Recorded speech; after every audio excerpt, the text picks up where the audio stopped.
महिला कंडक्टर्समध्ये गर्भपाताचं प्रमाण वाढलंय। त्यासाठी त्यांच्या कामाचं स्वरूप कारणीभूत ठरत असल्याचं पुढे आलंय।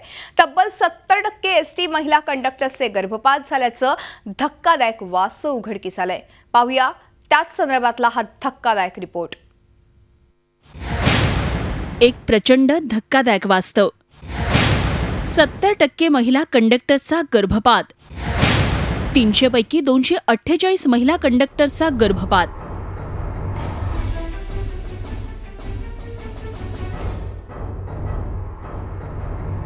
संदर्भात महाराष्ट्र राज्य एसटी संघटनेच्या महिला संघटक शीला नाईकवडे यांनी एक सर्वेक्षण केलं। त्यामध्ये ही धक्कादायक बाब समोर आली। या सर्वेक्षणात त्यांनी 4354 महिला वाहकांकडून 10 प्रश्नांची प्रश्नावली भरून घेतली। त्यातल्या 410 वाहकांच्या उत्तरांचं विश्लेषण केल्यावर ही धक्कादायक माहिती समोर आली। राज्य सरकारच्या नियमाप्रमाणे एसटी महामंडळातल्या महिला कर्मचाऱ्यांना 6 महिने प्रसूती रजा आहे। प्रसूतीच्या आधी किंवा नंतर ही रजा घेता येते, परंतु जन्मानंतर बाळाला जास्त वेळ देता यावा यासाठी महिला कंडक्टर्स 7व्या-8व्या महिन्यापर्यंत काम करतात। महिला कंडक्टर्सचे गर्भपात होण्यासाठी विविध कारणं आहेत। कंडक्टर्सच्या शिफ्ट ड्युटीज असतात। कंडक्टर गर्भवती असली तरी तिला लांबचा प्रवास करावा लागतो। बऱ्याच ठिकाणी पुरुष कंडक्टर्स लांबच्या प्रवासाला जायला चक्क नकार देतात, अशी ही माहिती आहे। ग्रामीण भागातले कित्येक रस्ते खड्ड्यांचे आणि खाचखळग्यांचे आहेत। तिकीट देताना प्रवाशांच्या सीट जवळ जाऊन उभं राहून तिकीट द्यावं लागतं। अनेक एसटी आगारांमध्ये शौचालय नाहीत।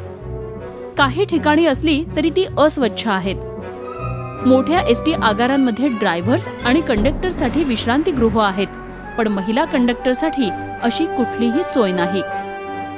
महिला सक्षमीकरणाचं उद्दिष्ट ठेवून राज्य सरकारनं एसटी मध्ये कंडक्टर म्हणून महिलांची भरती केली।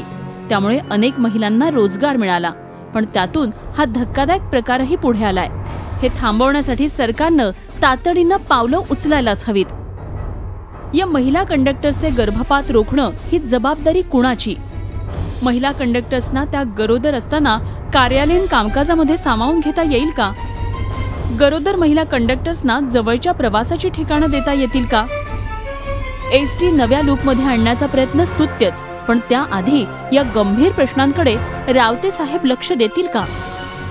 आता महिला वाहकांनंतर महिला चालकांचीही एसटी मध्ये भरती करण्यात येणार आहे। त्याआधी या मूलभूत सुविधा आणि त्यांचे हक्क मिळतील का? तुमच्या आमच्या घरच्या लेकींचे असे गर्भपात आपण सहन करू का?